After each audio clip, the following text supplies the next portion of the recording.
Dice así la bendita, hermosa, eterna palabra de nuestro Dios Todopoderoso en el libro de Primera de Reyes, capítulo 8, versículo 9. En el arca ninguna cosa había sino las 2 tablas de piedra que había puesto ahí Moisés en Horeb, donde Jehová hizo pacto con los hijos de Israel cuando salieron de la tierra de Egipto. Y cuando los sacerdotes salieron del santuario, la nube llenó la casa de Jehová. Todos el 11. Y los sacerdotes no pudieron permanecer para ministrar por causa de la nube, porque la gloria de Jehová había llenado la casa de Dios. Tome su lugar.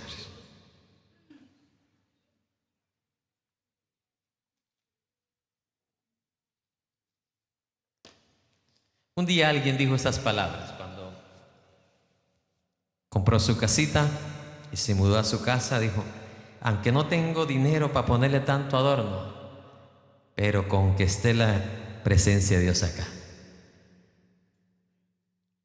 Es el adorno más lindo, ¿no? ¿Cuál es el adorno más lindo del creyente?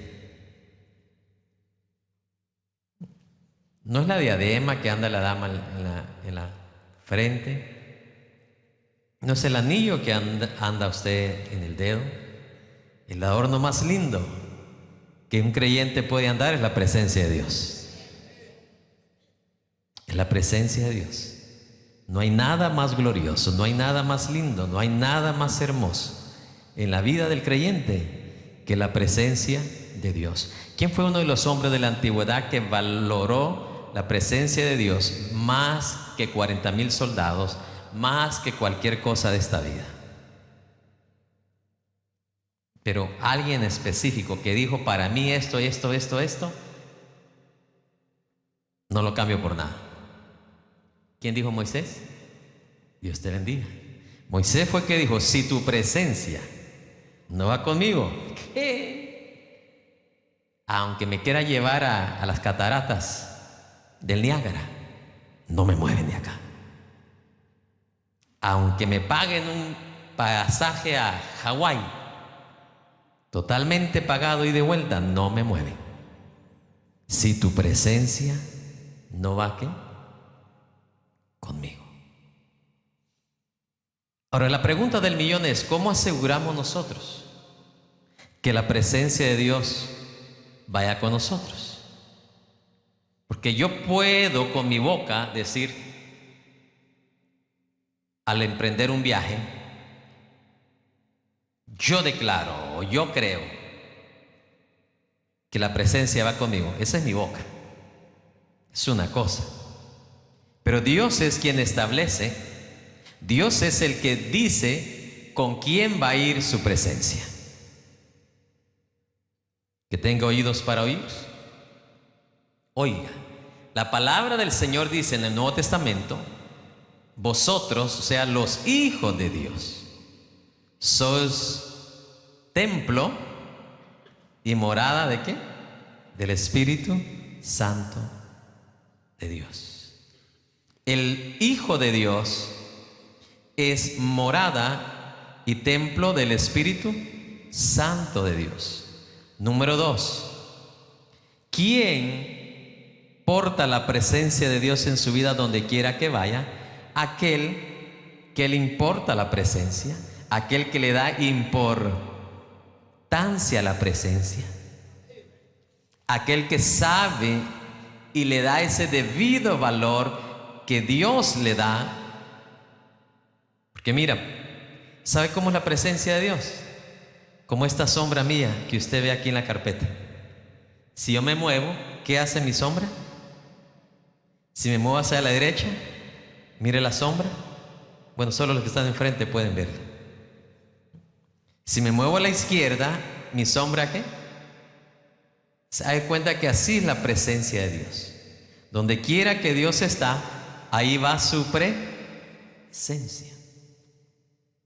Hay un pasaje que me impacta tanto, que lo encontré en estos días, que dice, escuche esto: ni los cielos mismos pueden contener a Dios. Es demasiado pequeño el cielo para Dios. Entonces, cuando hablamos de la presencia de Dios, no estamos hablando de una sombrita del pastor Jacob Miró.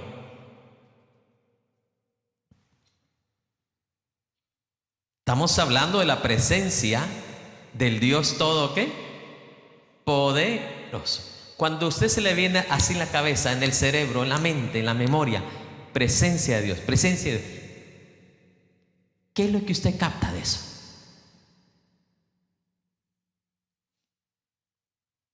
Cuando usted se le viene, o cuando usted escucha, ya sea en una palabra, en una predicación, una enseñanza, o se le viene de repente la palabra presencia de Dios, ¿qué es lo que usted capta de eso? Porque de ahí depende. Ese es el punto de partida.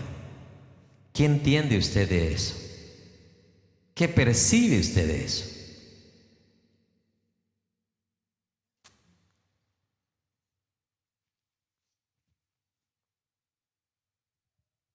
¿Tengo oídos para oír? Sí, hay muchos coros de la presencia de Dios, pero si no sabemos qué es la presencia de Dios, es como cuando hablamos ¿de qué? Del duende. Nada más mencionamos duende y nunca hemos visto un duende. La presencia de Dios, tenemos que saber qué es. ¿Quiere que lo desglosemos? Okay. Jesús dijo en el libro de Juan, Dios es ¿qué? Espíritu. Y los que le adoran van a adorarle ¿en qué? En espíritu y en verdad. Entonces vea esto. Usted y yo no estamos interesados en ver un cuerpo de Dios. Porque Dios es ¿qué? Espíritu. Un espíritu usted no lo puede ver, usted no lo puede ¿qué? Tocar. No lo puede ver y no lo puede ¿qué? Tocar. Entonces, pero como Dios es, aún Dios siendo espíritu, Él es todopoderoso. Escuche esto.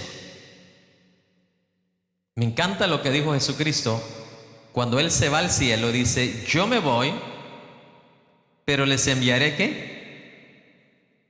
El Consolador, que es el Espíritu Santo, que es también la misma presencia de Cristo, la misma presencia de Dios.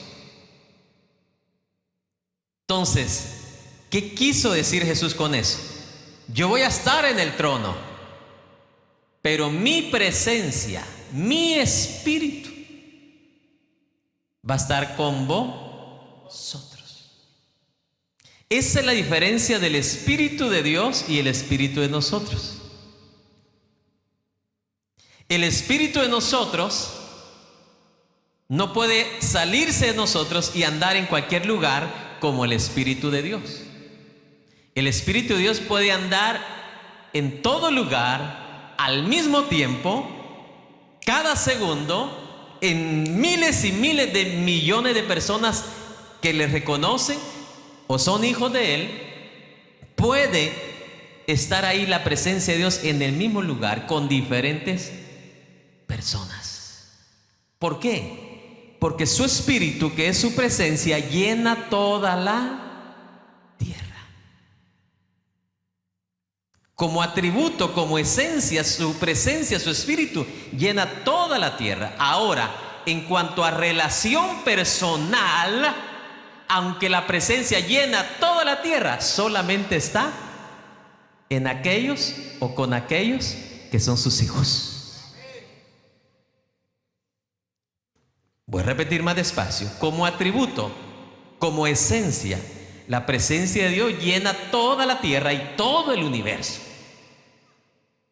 Porque no hay nadie más grande que Dios. ¿O no dice así Génesis 1:1? ¿Quién estaba sobre las aguas? Las aguas inmensas. Ahí estaba el Espíritu de Dios, cubriendo las aguas. Escuche esto. Entonces, como esencia, la presencia de Dios, el universo no le alcanza. Pero como relación, en cuanto a relación con sus hijos, la presencia de Dios solo está con sus hijos. Solo puede estar con sus hijos. Esa es la gran diferencia del Espíritu de Dios y el Espíritu nuestro. Que nosotros, mi espíritu, si se sale de mí, muero.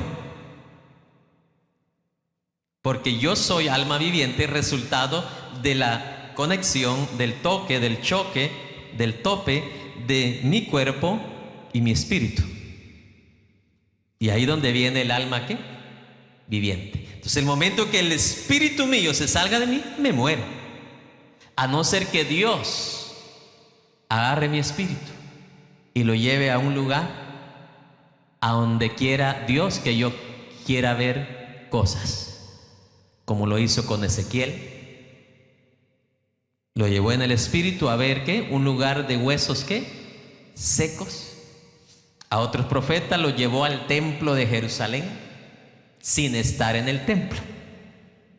Los transportó, agarró el espíritu de esos profetas y lo llevó allá.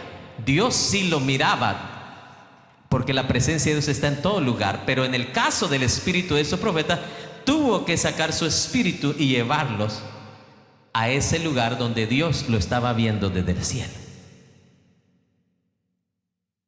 Esa es la única manera que los profetas no murieron en el momento que su espíritu Dios se lo lleva para que vieran cosas, porque fue por permisión de ¿quién?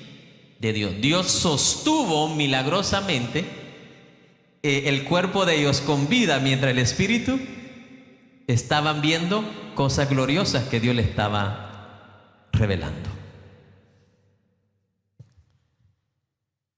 Entonces, cuando hablamos de la presencia de Dios, estamos hablando del Dios mismo, porque el Espíritu Santo es Dios. ¿Y por qué el Espíritu Santo es Dios? Porque el Espíritu Santo viene ¿de quién? Viene del Padre, dice la palabra, y viene del Hijo. El Espíritu Santo, cuando usted lee los evangelios, viene del Padre, pero también viene del Hijo. Entonces es algo tan glorioso que hace 10, 15, 20 años yo no hubiera podido enseñar esto, porque es profundo, pero todo está ahí en la palabra. Pero como son miles y miles de versículos, ponerlos en orden cuesta. Es como que a mí me pongan, hermano, un motor de un carro que ya lo hayan descuartizado todo y me lo pongan a armar. Yo no lo voy a poder armar. Así me den 1000 años, no lo voy a poder armar. Pero déselo a un mecánico, en un día lo puede armar, lo que yo ni en 1000 años lo haría. Que tenga oídos para oír. Así es el que va empezando a estudiar la palabra de Dios. Así pueda tener ese poderoso libro ahí llamado Santa Biblia.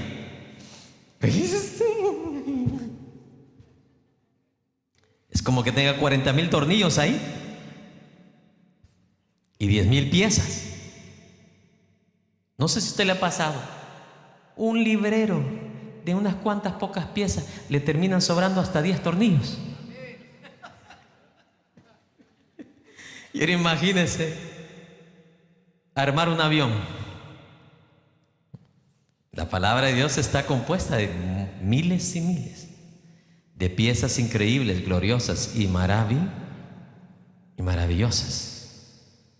Entonces, ese tema, yo no sé si voy a poder terminar hoy, porque porque esto va a estar glorioso hoy.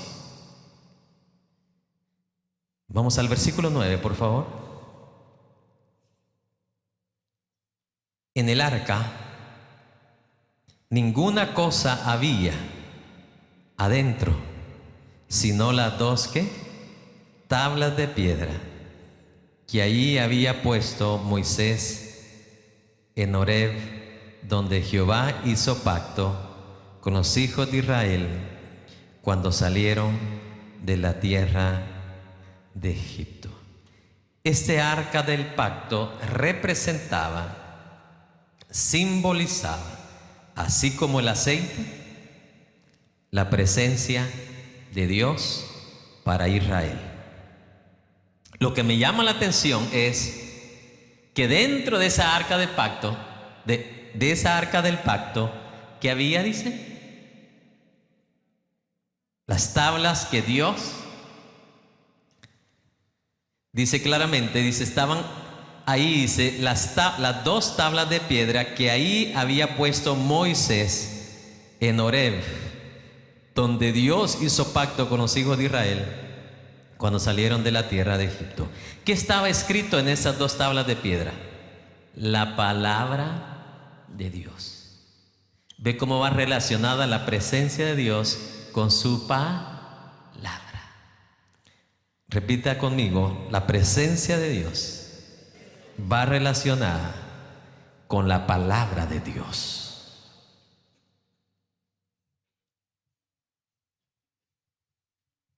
¿No dijo Jesús también, mis palabras son vida, pero también son qué? Espíritu? ¿Qué dice el libro de Hebreos? Por la fe creemos que el universo fue fundado, establecido, hecho por la palabra de Dios. Y aquí vemos dentro del arca del pacto, que representaba la presencia de Dios para Israel, vemos que adentro de ella estaban las tablas, las dos tablas que Moisés había puesto ahí, donde estaba ahí también la palabra de Dios. ¿Qué yo puedo aprender de esto? Imposible que alguien diga que tiene la presencia de Dios o quiera tener la presencia de Dios y que no valore y ame la palabra de Dios. Imagínense, adentro de esa arca debería estar guardada, reservada, preservada la palabra de Dios.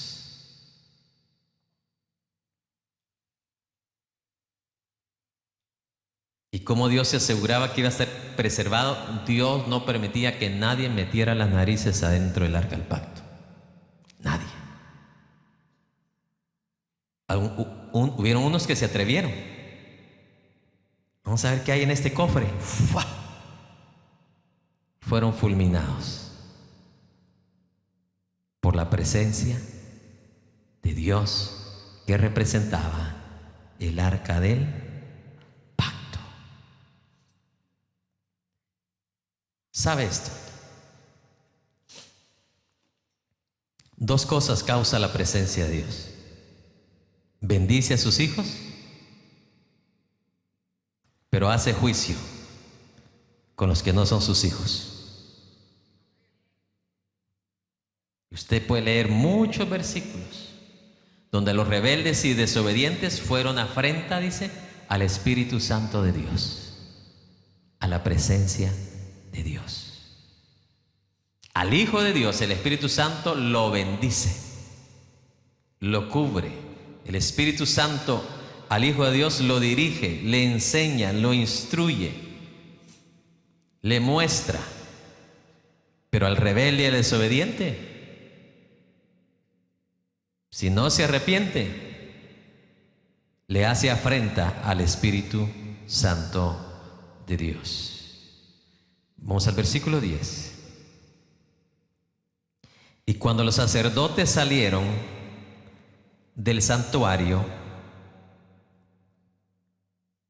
en la versión antigua original dice, y cuando los sacerdotes salieron del lugar santo. ¿Del lugar qué? ¿Cuál era el lugar santo? Donde los sacerdotes, hay cuenta que de esta parte del altar para acá es el lugar ¿qué? Santísimo. De esta parte aquí hacia la pared representaba el lugar santo, que es donde ministraban los sacerdotes. Ahí donde está usted es donde ministraban los sacerdotes. Donde estoy yo aquí es donde ministraba solo una persona. ¿Cuántos? ¿No le escucho por acá? Una persona.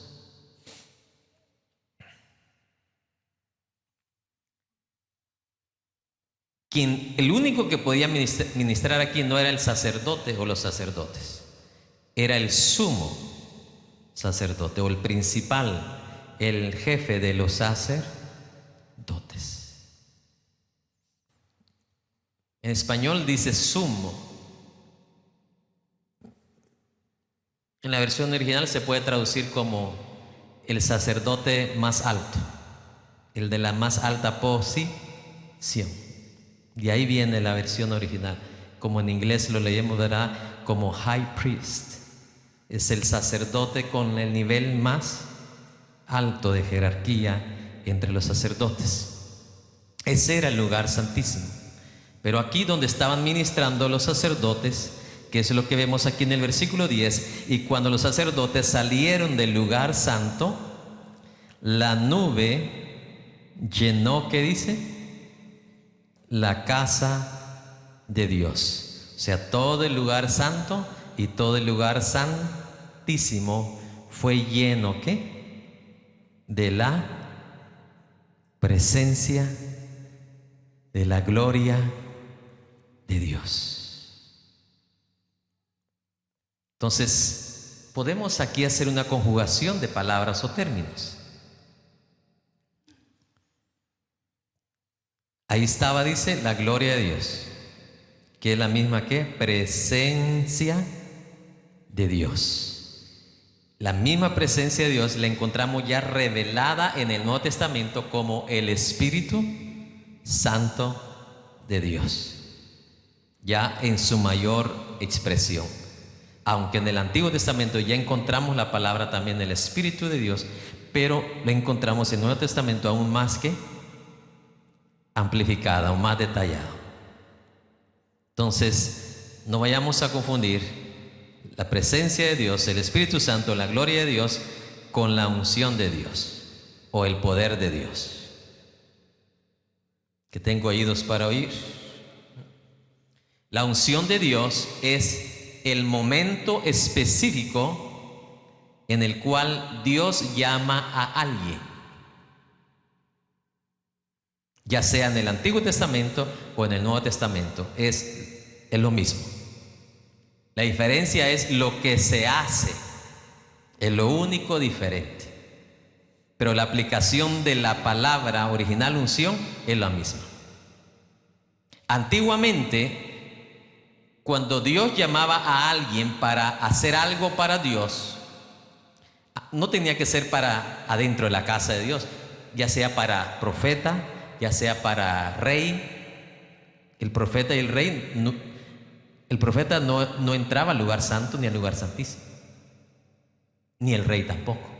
Pero toda persona que Dios llamaba para hacer algo, que dice la palabra, era ¿qué? Ungido. Le derramaban ¿qué?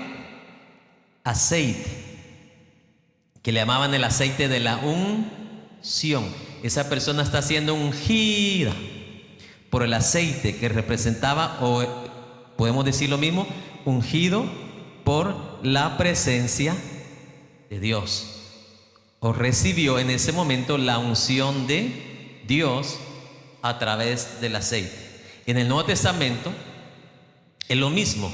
Toda aquella persona que Dios llama para algo, en este caso ya no va a ser para rey, ya no va a ser para profeta, pero toda aquella persona que Dios llama para hijo de Dios. A usted, escuche esto, Ya no va a venir alguien a derramarle una copa de aceite, un cuerno de aceite. Porque la unción ahora que usted recibe como hijo de Dios es mayor todavía. El Espíritu Santo de Dios ya no va a venir y lo van a derramar en su cabeza, sino que va a entrar directamente.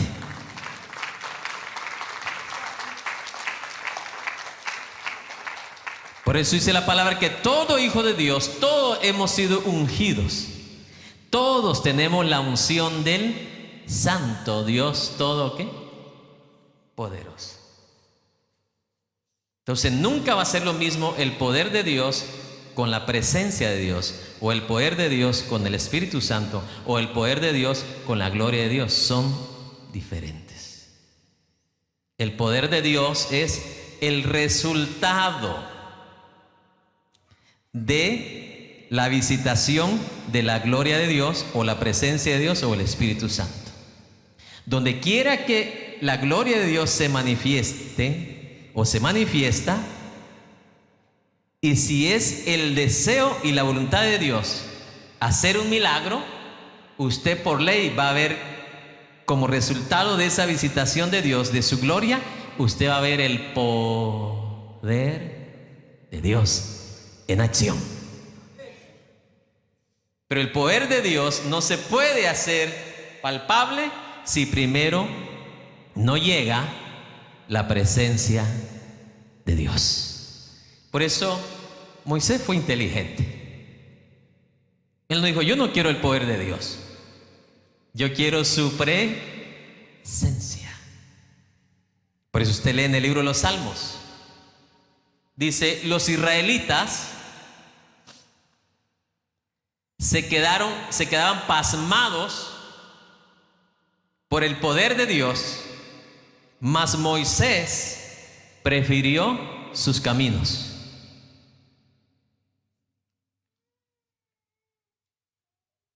Los israelitas representan la mayoría de cristianos hoy en día, que solamente quiere ver milagros, poder, poder, milagros, milagros, poder, poder, milagros. Pero Moisés prefirió, ¿qué dice? Conocer el camino de Dios. ¿Qué es más importante? ¿Dónde saca usted más ventaja? ¿Dónde usted es más bendecido? ¿Conocer su poder y ver un montón de milagros? ¿O conocer sus caminos, donde Él camina? ¿Qué tal usted anda por el 10 y Dios anda por el 45?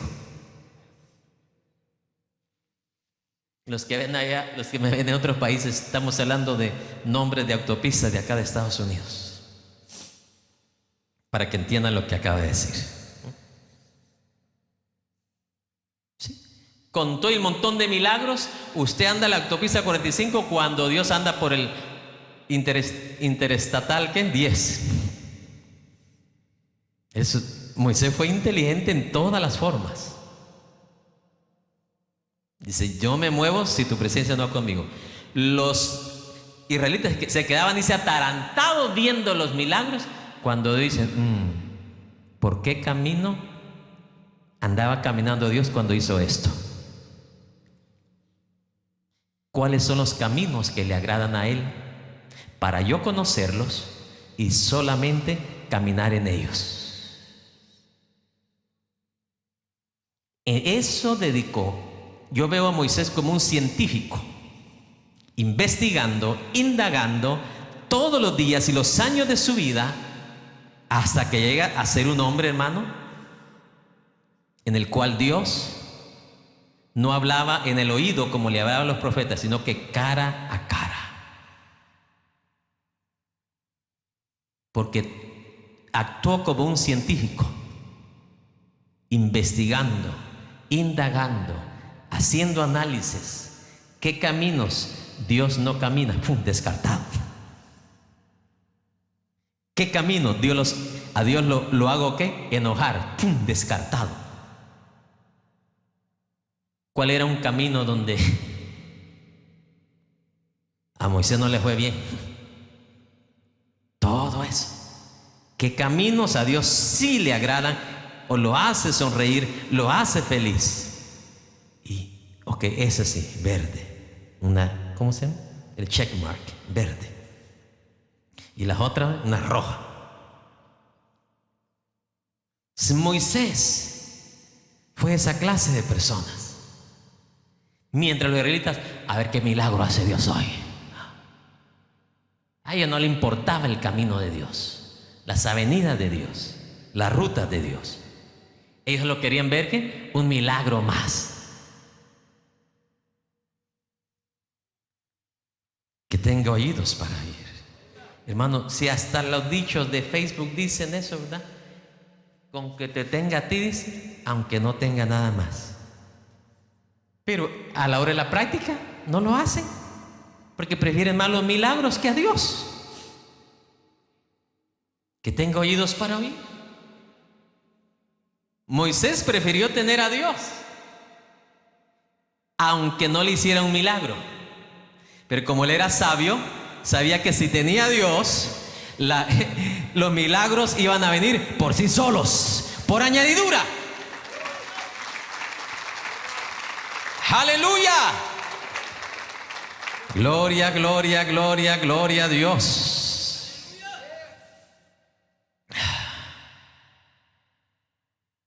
Y la nube, ¿qué dice? Llenó la casa de Jehová. Subraye la palabra, si los que pueden subrayar ahí, llenó. ¿La dejó media o la llenó? ¿Cuál es el mandamiento para los creyentes en el Nuevo Testamento en cuanto a la presencia de Dios, el Espíritu Santo? Sed llenos a la mitad. Tienes que fuliarte. ¿Cuántos de ustedes les encanta cuando tienen la plata suficiente en la bolsa, en la cartera para fuliar el carro? Y se sienten que hasta quieren que otro lo mire. Que se tardó ahí hasta 5 minutos. Pero cuando nada más anda $3, hermano, y el otro se da cuenta, se acaba de llegar y ya se fue más rápido que yo. Pero ni 5 centavos le echó. ¿Sed qué? Llenos. Es lo mismo, ¿se da cuenta? ¿Cómo llegó la presencia de Dios ahí? A dejarla medio llena. La llenó completa. ¿Qué es lo que Dios anhela para nosotros? Vea esto. Cuando usted viene a Dios por primera vez arrepentido, no tenga duda que el Espíritu de Dios lo llena completo. Por eso dice Jesús a la mujer samaritana, nunca más volverás a tener ¿qué? Pero Jesús sabía que la mujer samaritana se iba a topar con los escritos del apóstol Pablo. No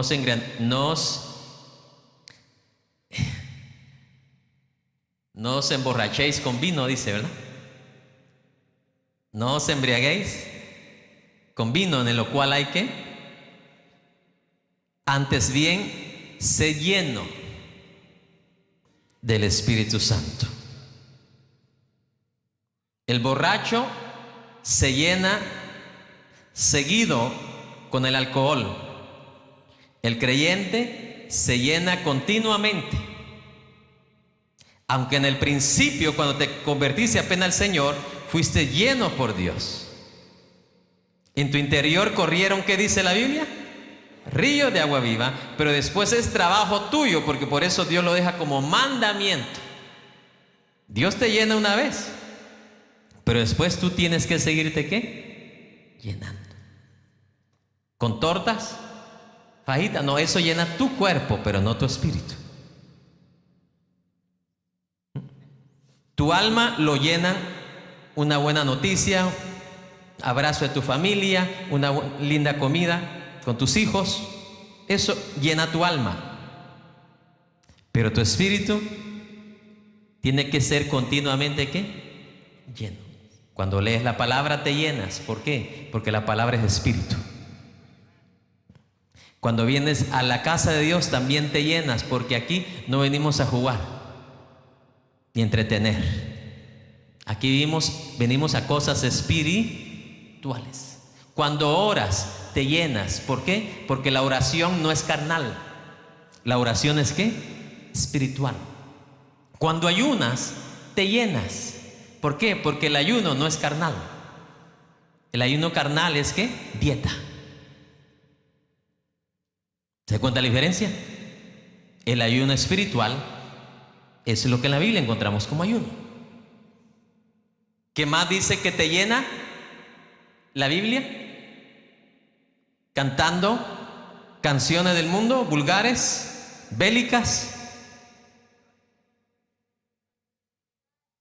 cánticos espirituales. Eso te llena. ¿Qué más?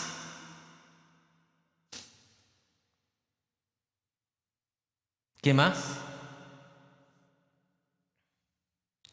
Ahí hay más y mucho más. Cantando salmos, pero también, si usted sigue leyendo, ese contexto de la llenura del Espíritu Santo no termina hasta que termina con los que trabajan para alguien. Dice que ellos deben de someterse a sus amos, aún los que son difíciles de soportar. Eso te va a llenar de Dios. Cuando tú, como hijo de Dios, demuestres esa capacidad de soportar aún a los difíciles de soportar. ¿Usted cree que termina Dios diciendo? No. Ahí llevamos nada más el 80% lleno todavía el tanque. Falta el 20%. ¿Sabe cuáles son los otros dos, 10 y 10? Y ahí está en medio. Nada más que no sé cómo lo leemos tan de rápido. Los hombres que quieren llenarse de Dios y seguirse llenando de Dios, Dios habla ahí a los casados nada más. Amarán, ¿qué dice? A su esposa. Cuando tú ames, Dios como que no te va a meter Exxon, sino te va a meter más de su presencia. Exxon es lo que le echamos al carro, ¿verdad? La gasolinera Exxon. Hasta en mi país hay esa. Nada más que allá se llama eso.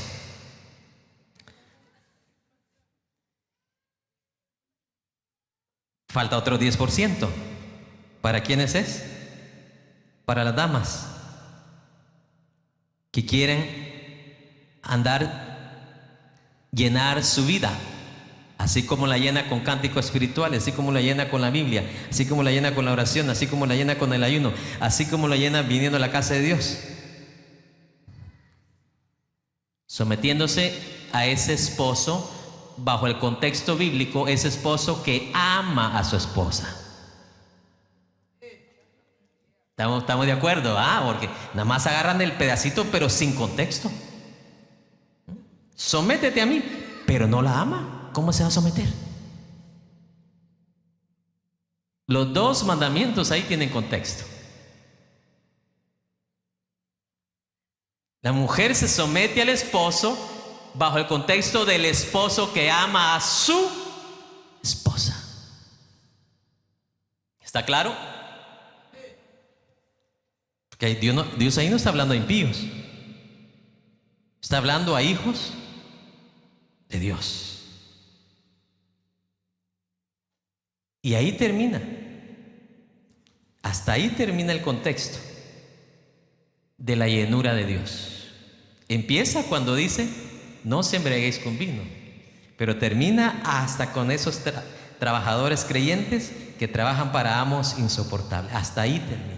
Pero en medio de eso, ahí está lo de los esposos y las esposas que quieren ser llenos continuamente. ¿De qué? De la presencia de Dios. Cada vez que no amamos a nuestra esposa, como que un hoyo se nos abre del tanque de la presencia, hermano, y nos quedamos desinflados. Es la verdad. Y después nos preguntamos, ¿por qué no puedo amar? Porque simplemente no estamos fuleándonos. Si hay un casado al lado suyo, dígale, fuléate por favor.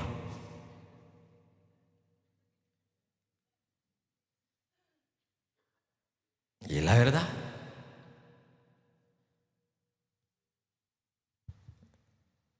Es el mandamiento, sé llenos. Y esa palabra, sé lleno, en el original, es una acción continua, que no para. ¿A poco usted para de comer? Usted continuamente come todos los días, 3 veces al día. ¿Que tengo oídos para oír? ¡Aleluya!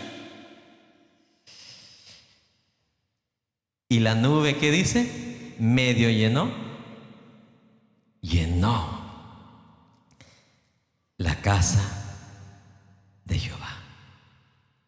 Y los sacerdotes no pudieron permanecer para ministrar por causa de la nube, porque la gloria de Jehová había llenado la casa de Jehová. Alguien preguntó, ¿y qué sentido tenía que llenar a la casa si no podían ministrar adentro? Para nosotros tal vez no tiene sentido, pero para Dios sí. Porque Dios lo que estaba ahí mostrando es,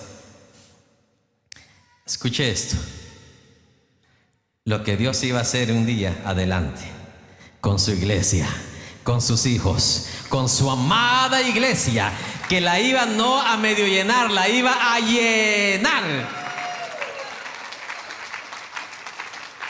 ¡Aleluya!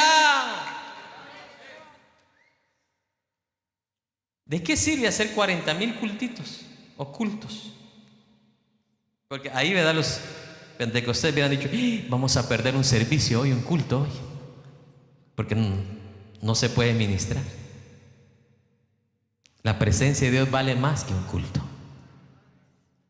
Vale más que un culto. Ya no se pudo hacer nada ahí, pero imagínense quién no cambiaría un culto por una gloria de esa manera.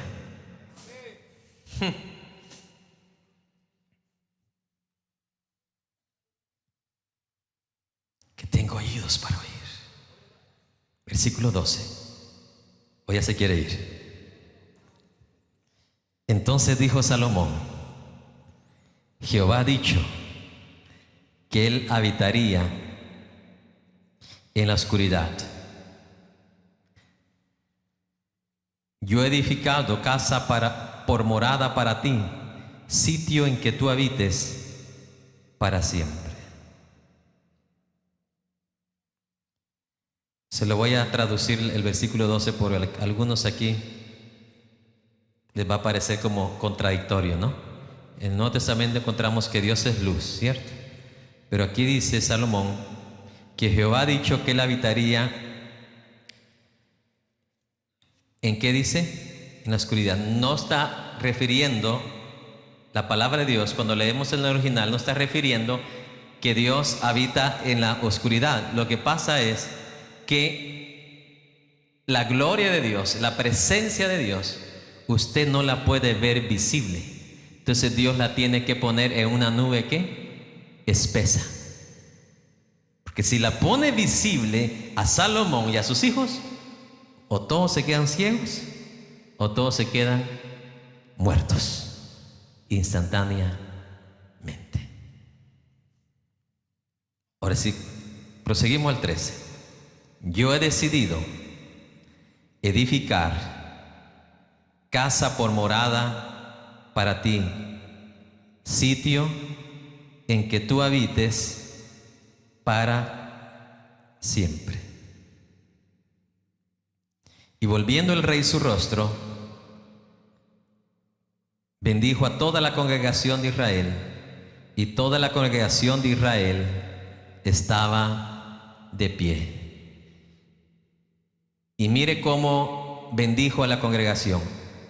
Preste atención, grave con su corazón esto, porque usted va a escuchar estas palabras en la radio y en la televisión. Hermanos, hermana, usted que llamó, déjeme bendecirla. Te bendigo, mija. No.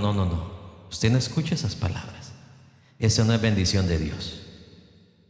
Dice, y Salomón bendijo a Israel de esta manera. ¿Cómo? Bendito sea Jehová, Dios de Israel. No empezó Salomón diciendo, te bendigo Israel. ¿Se da cuenta de la diferencia? Así empiezan los falsos hoy. Mi hija, te bendigo, ¿oíste? Por esa ofrenda que me diste. Ni Moisés pudo decir esas palabras, te bendigo. Moisés dijo, Jehová te bendiga y te guarde. Jehová haga resplandecer su rostro sobre ti y tenga de ti misericordia.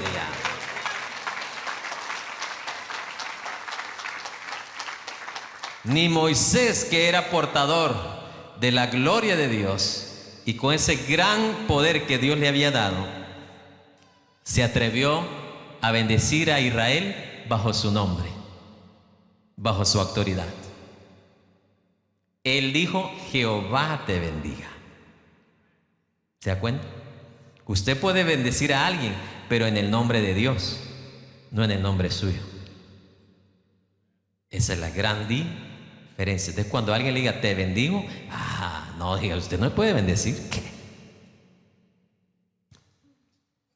Solamente le puede bendecir a aquel que tiene los recursos, aquel que nunca los pierde, aquel que es la fuente de todo o de toda bendición. Bendito sea Jehová, dice el versículo 15, Dios de Israel, que habló a David mi padre lo que con su mano ha cumplido diciendo, desde el día que saqué de Egipto a mi pueblo Israel, no he escogido ciudad de todas las tribus de Israel para edificar casa en la cual estuviese mi nombre, aunque escogí a David para que presidiese en mi pueblo Israel. Y David mi padre tuvo en su corazón edificar casa al nombre de Jehová Dios de Israel. Pero Jehová dijo a David mi padre, cuanto a haber tenido en tu corazón edificar casa a mi nombre, bien has hecho en tener tal deseo, pero tú no edificarás la casa, sino tu hijo, que saldrá de tus lomos, él edificará casa a mi nombre. Y Jehová ha cumplido su palabra que ha dicho hoy,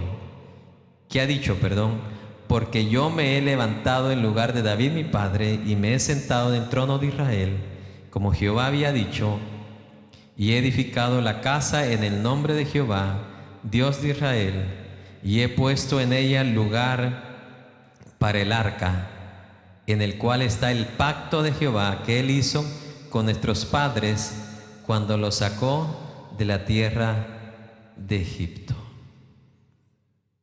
Luego se puso Salomón delante del altar de Jehová, en presencia de toda la congregación de Israel, y extendiendo sus manos al cielo, dijo, Jehová Dios de Israel, no hay Dios como tú, ni arriba en los cielos, ni abajo en la tierra, que guardas el pacto y la misericordia a tus siervos, los que andan delante de ti con todo su corazón, que has cumplido a tu siervo David mi padre lo que le prometiste. Lo dijiste con tu boca y con tu mano lo has cumplido, como sucede en este día. Ahora pues, Jehová Dios de Israel, cumple a tu siervo David mi padre lo que le prometiste, diciendo, no te faltará varón delante de mí que se siente en el trono de Israel, con tal que tus hijos guarden mi camino y anden delante de mí, como tú has andado delante de mí. Ahora pues, oh Jehová Dios de Israel, cúmplase la palabra que dijiste a tu siervo David, mi padre. Todos el 27. Pero ¿es verdad que Dios morará sobre la tierra? He aquí que los cielos de los cielos, no te pueden contener. ¿Cuánto más esta casa que yo he edificado? Póngase de pie mientras le explico esto. Cuando usted piensa Templo Salomón, usted piensa un gran templo. No. El Templo Salomón era como de 20 pies de largo por 35 de ancho, 35 pies de ancho. Perdón, 120 pies de largo, y eran como la mitad de ancho. ¿Usted lo ve ahí en la pantalla? No era tan largo. ¿Cuánto es 120 pies? Estamos hablando como unos 35 metros. 35 metros de largo. No es tan grande. El lugar santísimo era de 35 pies por 35 pies, adentro del templo. Y 35 pies, estamos hablando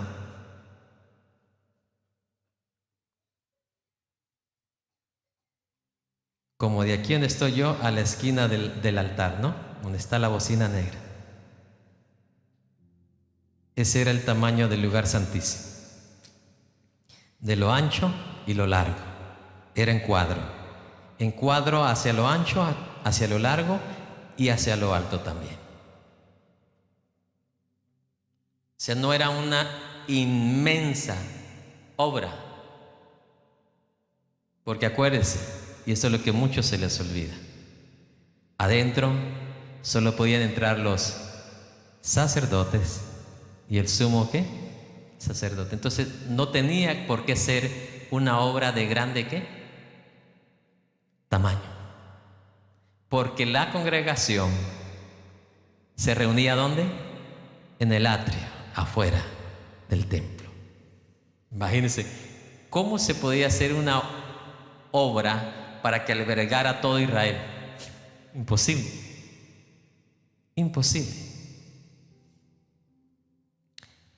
Y algo que usted y yo debemos de entender, no es el tamaño de una obra, es quién está dentro de esa obra. Y eso es lo importante de este edificio. Que la gloria de Dios llenó, ¿qué dice? Ese lugar. El domingo, si Dios nos permite, vamos a continuar y vamos a entrar más a fondo todavía. Vamos a traer más gráficas para que usted tenga una idea cómo era de adentro, dónde se reunían el pueblo, en dónde estaba exactamente Salomón cuando él ofreció estas palabras.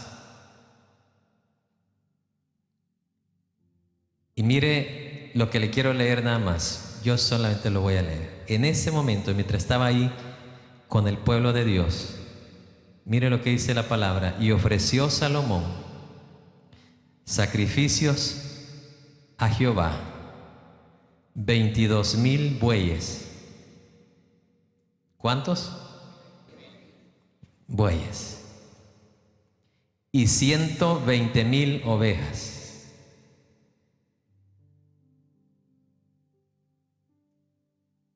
Y así dedicaron el rey, dice, de esta manera, la casa de Jehová.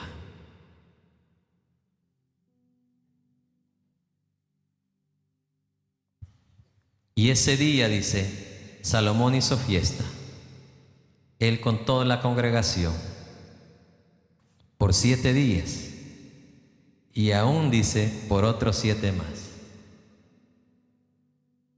Porque por fin se pudo levantar algo donde la presencia de Dios, la gloria de Dios, estuviera por siempre y para siempre. Si Dios nos permite, el domingo vamos a estar leyendo el pacto que Dios hizo después de escuchar a Salomón. Vamos a ver qué dijo Dios en ese día.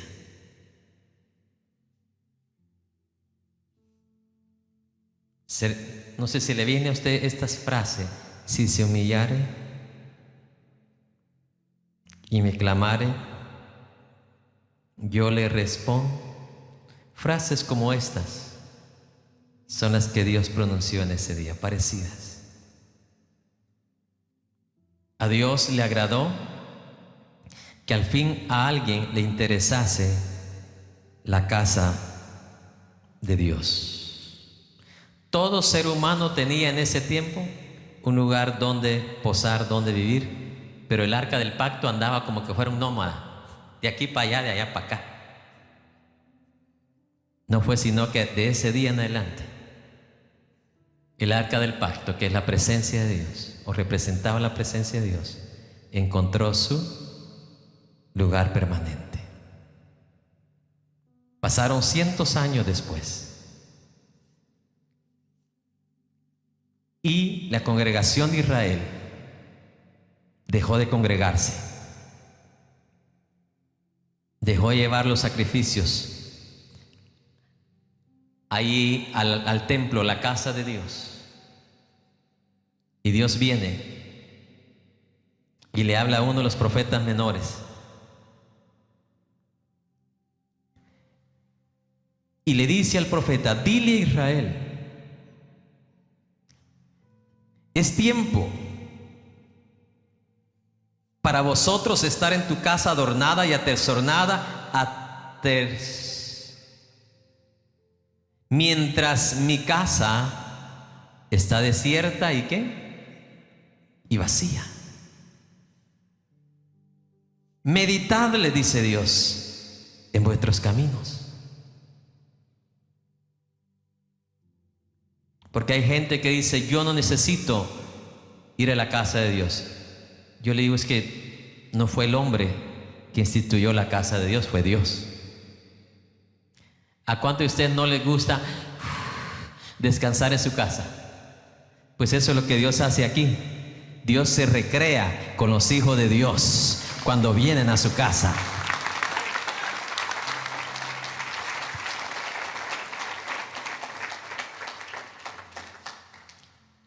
¿A poco usted se siente con la misma comodidad quitarse los zapatos y los calcetines en casa ajena? No. ¿Qué? Pero en su casa usted sí se siente confortable. Así es Dios en su casa. No fue el hombre que le instituyó. Si fuera por mí o por usted, nunca nos reuniéramos acá. Pero fue Dios. Uno de los pactos que Dios hizo ese día, ¿sabe qué dijo? De aquí en adelante, todas las veces que alguien de ustedes en mi casa oraren, yo desde aquí del cielo, yo escucharé vuestras oraciones, peticiones.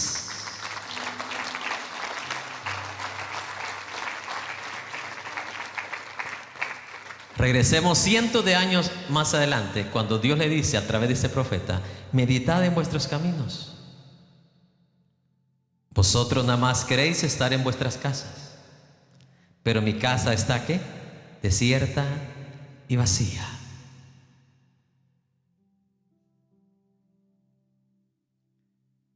Te doy tiempo para que lo medites, pero si no aceptas ese tiempo, ¿sabes qué voy a hacer? Dijo Dios. Voy a soplar sobre tus bolsas y voy a abrir hoyo. No importa cuánto metas, se va a esparramar. Porque el que te bendice soy yo. El que te sacó de esclavitud soy yo, le dice Dios a Israel. El que te ha bendecido una y otra vez he sido yo. He sido yo.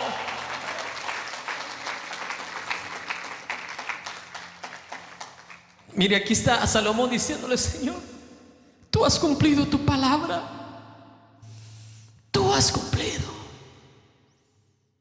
Hablaste con la boca, dice, pero lo cumpliste con tu poder.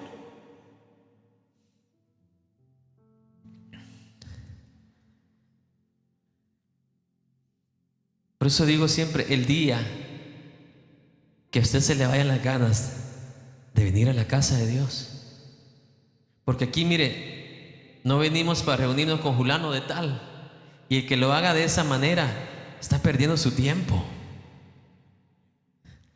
¿Qué decía el salmista? Yo voy a la casa de Dios para contemplar ¿qué? La hermosura del Dios Todopoderoso. Si usted lo hace con otro propósito, usted pierde su tiempo. Esto es más importante de lo que usted y yo imaginamos. Por eso el libro de Hebreos dice, no dejando de congregarnos, como algunos que dice, ya dejaron esa costumbre. Es que eso no fue del hombre, eso fue de Dios. Allá está Israel bien bendecido, bien prosperado, pero la casa con telarañas, desierta y vacía. Cuando Dios había dicho que vengan a la casa, traed al alfolí y yo abriré ¿qué? La ventana de los cielos y os ¿qué? Bendeciré. ¿Dónde los iba a bendecir? En su casa.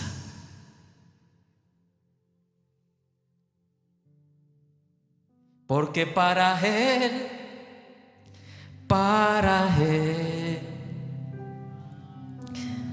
para Él, para Él, en mi vida, siempre en tu vida debe ser la gloria de Dios lo más importante. Siempre debe ser lo más importante en tu vida.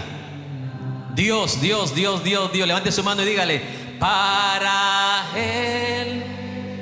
Todos los que reconocen como Salomón que de ahí viene nuestro socorro, de ahí viene nuestra paz, de ahí viene nuestra protección, de ahí viene nuestra seguridad, de ahí viene nuestro mañana, de ahí viene nuestro futuro, de ahí viene nuestra vida eterna, de ahí viene nuestra salvación, de ahí viene nuestra seguridad, nuestro descanso, nuestra paz.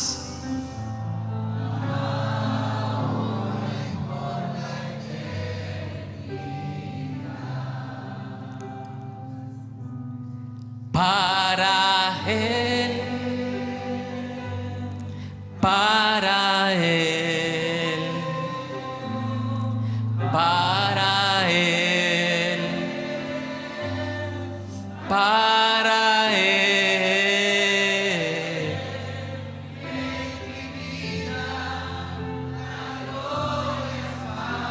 Aleluya. Ahora y por la eternidad.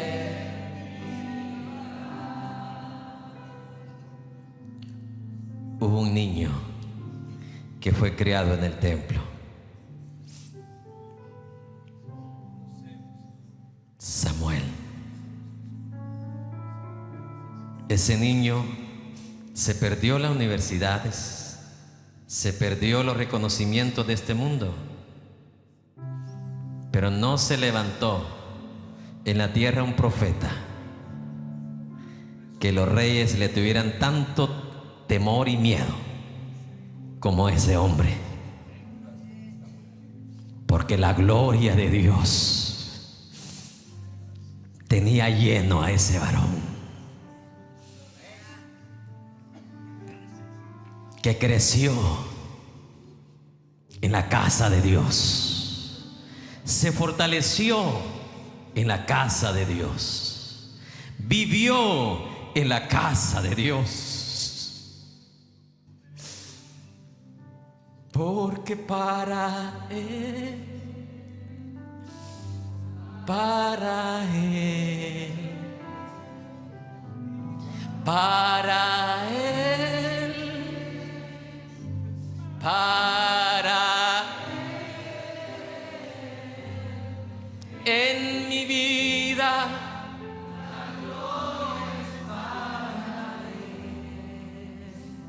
ahora,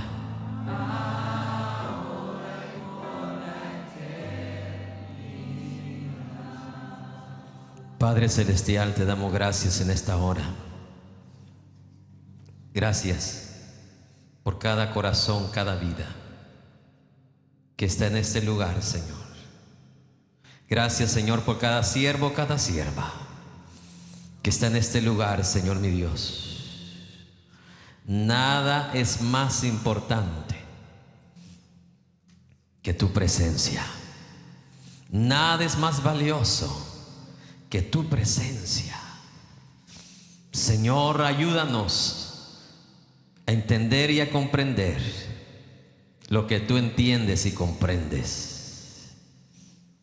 Padre celestial, si hay un hombre y una mujer que puede tener tu presencia, este hombre y esta mujer no le va a faltar nada en la vida. El día Dios lo va a escoger. El día de su visitación Dios lo va a escoger. Dios lo va a escoger. A Moisés no le pudieron hacer frente en los días de su vida, porque la presencia de Dios iba donde Moisés iba. Dice la palabra que donde ellos se movían, ahí se movía la nube. Cuando ellos paraban, ahí se paraba la nube, que representaba la gloria de Dios. Luego empezaban a caminar y la nube empezaba a caminar. Donde quiera que Moisés iba la presencia de Dios. Por eso que nadie pudo hacerle frente los días de su vida. Y Dios le dijo a Josué: así como estuvo mi gloria, mi presencia con Moisés, así estará contigo también. No temas, sé valiente, esfuérzate, no desmayes. Padre, gracias por este día glorioso que nos ha dado. Gracias por esta oportunidad que nos das de estar en tu casa, Señor mi Dios. Gracias por este honor que nos permites entrar por tu casa. Ahora entendemos mucho mejor porque el salmista decía: aunque no me permitan entrar ni siquiera al atrio, con tal que me permitan estar ahí en la orillita del portón. Con eso decía el salmista: me conformo. En otra ocasión dijo: prefiero un día en sus atrios, no adentro, en sus atrios, afuera. Prefiero un día ahí en sus atrios que 1000 estar afuera. Padre, gracias te damos, Señor.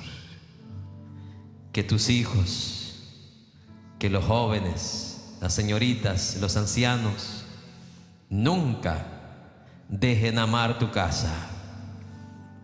Nunca dejen de valorar y apreciar tu casa, Señor. Porque aquí es donde tú te deleitas. Aquí es donde tú, Señor, miras desde el cielo. Aquí es donde tú, Señor, encuentras delicia al ver a tus hijos que, aunque con cansancio, algo otros con desvelo, algo otros con dolores musculares, algo otros con enfermedades, pero aquí están, Señor, dándote gracias, porque de ti viene todo favor, dándote gracias. Porque a quién, Señor mi Dios, iremos si solo tú te la mereces. Solo tú eres el único que das fuerza, das salud. Tú eres el único, Señor, que has guardado a tus hijos. Tú eres el único que has bendecido a tus hijos.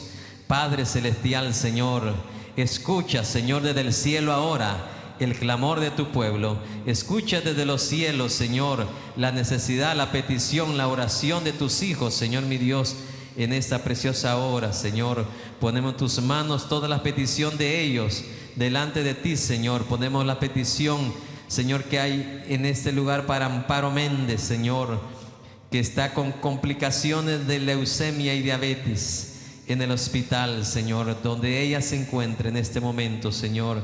Ponemos su situación en tus manos, y así la situación de cada siervo, de cada sierva que está orando por un familiar, aquellos que han perdido un ser amado, un ser querido, aquellos que tienen un ser querido al borde de la muerte, Señor.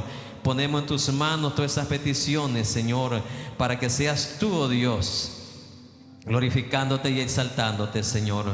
Padre celestial, no tenemos palabras como darte gracias, Señor, pero sí reconocemos que todo lo debemos a ti y solamente a ti, Señor. A ti, oh Dios, y solamente a ti damos la honra y la gloria por los siglos de los siglos. Amén, amén y amén.